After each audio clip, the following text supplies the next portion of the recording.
Welcome back, everybody. Let's continue from where we left. We are supposed to study phylum Arthropoda. Let's begin. Phylum Arthropoda. This is the largest phylum of Animalia, which includes insects. Over 2/3 of all named species on Earth are arthropods. They have organ system level of organization. They are bilaterally symmetrical, triploblastic, segmented and coelomate animals. So सबसे बड़ा phylum जो है Animalium, kingdom Animalia का वो insects है, and therefore they are arthropods. About over 2/3 of all the named species on the earth are arthropods. Okay, 2/3 of all the species names that are there on the earth, they are arthropods. They have organ level system organization. They are bilaterally symmetrical. They are triploblastic. They are coelomate. Okay, they are segmented. The body is covered with chitin, exoskeleton. Okay, the body consists of head, thorax and abdomen. So 3 parts, 3 portions it's covered. So the body consists of head, thorax and abdomen. They have jointed appendages, which means jointed appendages. Orthos means joint and poda means appendages. So therefore they have jointed appendages and thus the name arthropoda. Respiratory organs are gills, book lungs or tracheal system. Circulatory system is open type. Sensory organs like antenna, eyes are compounds, and it can be compound or it can be simple too. Statocyst or balancing organs are also present. So circulatory system is open. Sensory organs include antenna and compound or simple eyes, and statocysts is also one of the sensory organs which help in balancing. Excretion takes place through Malpighian tubules. They are mostly dioecious. Fertilization is usually internal, and they are mostly oviparous in development, and they are mostly oviparous and the development could be direct or indirect. Direct as in that the larva looks like the adult, and indirect as in the larva does not look like the adult. Now we have examples. Examples are important of this because often questions have come. Examples: economically important insects. Number 1, apis, which is honeybee, then bombyx, which is silkworm, and then we have lacifer, which is lac insect.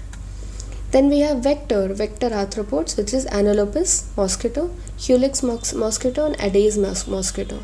Then we have gregarious pests, which is locust. Then we have living fossil, which is Lumilus, and the king crab, which is the king crab.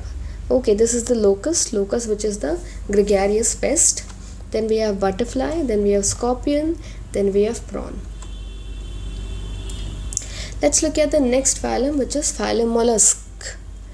It's the second largest animal phylum. So the first largest is arthropods, everybody remembers this, but the second largest is animal phylum, and the animal phylum is mollusks. Mollusks are terrestrial or aquatic, which can be marine or freshwater. They have organ system level of organization. They are bilaterally symmetrical, triploblastic and coelomate animals. The body is covered with calcareous shell and is unsegmented with distinct head, muscular foot and visceral hump. So in arthropods we saw that there is head, thorax and abdomen, wherein in mollusks we see that there is head, muscular foot and visceral hump. A soft, spongy layer of skin forms a mantle over the visceral hump. So there is a visceral hump, and over that visceral hump, skin folds could be seen. Okay. The space between hump and the mantle is called mantle cavity, in which feather-like gills are present. They have respiratory excretory functions. Who? The feather-like gills. The anterior head region has sensory tentacles. The mouth contains file-like rasping organs called radula. We have 2 examples here. The first one is pila and the second one is octopus here. A few more examples are over here. Let's look at them one by one. They are usually dioecious, which means दो अलग अलग जगह. Then they are oviparous and they have indirect development. Pila, as we saw the diagram of, is apple snail. It looks like an apple indeed. Then pink tarda, which is a pearl oyster. Then sepia, which is cuttlefish. Then loligo, which is squid.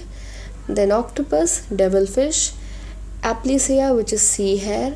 Dentatium, which is tusk shell. And Catopleura, which is chitin. Let's look at the next phylum for now, which is phylum Echinodermata. These animals have exoskeleton of calcareous ossicles, and hence the name Echinodermata. They are spiny bodied, therefore Echinodermata. They are marine with organ system level of organization. The adult echinoderms are radially symmetrical, but the larvae are bilaterally symmetrical. This we learned, right, when we were studying about that table, the yellow table. Therein it was mentioned that the symmetry could be different. So in echinoderms, when it comes to the larva, it is bilaterally symmetrical, and when it comes to adult, it is radially symmetrical. They are triploblastic and coelomate animals. The digestive system is complete with mouth on the lower side, anus on the upper side. So the mouth is on the lower side or the ventral side, whereas the anus is on the dorsal side. The most distinctive feature of echinoderm is the presence of water vascular system, a similar system that we heard about in sponges, which help in locomotion, capture, transport of food, and respiration. In excretory system, an excretory system is absent. Sexes are separate. Reproduction is sexual. Fertilization is usually external. Development is indirect, and they are free swimming larvae. Example is Asteris, as you can see. Asteris, which is the starfish. Echinus, which is sea urchin. Then Entodon, which is sea lily. Then Cucumeria, which is sea cucumber. And then Ophiura, which is brittle star, as you can see, brittle star. Okay, so with this we are done with phylum Echinodermata as well. Lastly, we have phylum Hermicordata. Let's look at it. The Hermicordata was earlier considered as subphylum under the phylum Chordata, but now it is placed as a separate phylum under non-Chordata. So earlier Hemichordata was under Chordata, but now it's in a separate phylum, which is non-chordata. Hemichordates have a rudimentary structure with the collar region called the stomochord, a structure similar to notochord. This phylum consists of small groups of worm-like marine animals which with organ system level organization. So these are like worm-like. They are bilaterally symmetrical, triploblastic, coelomate animals.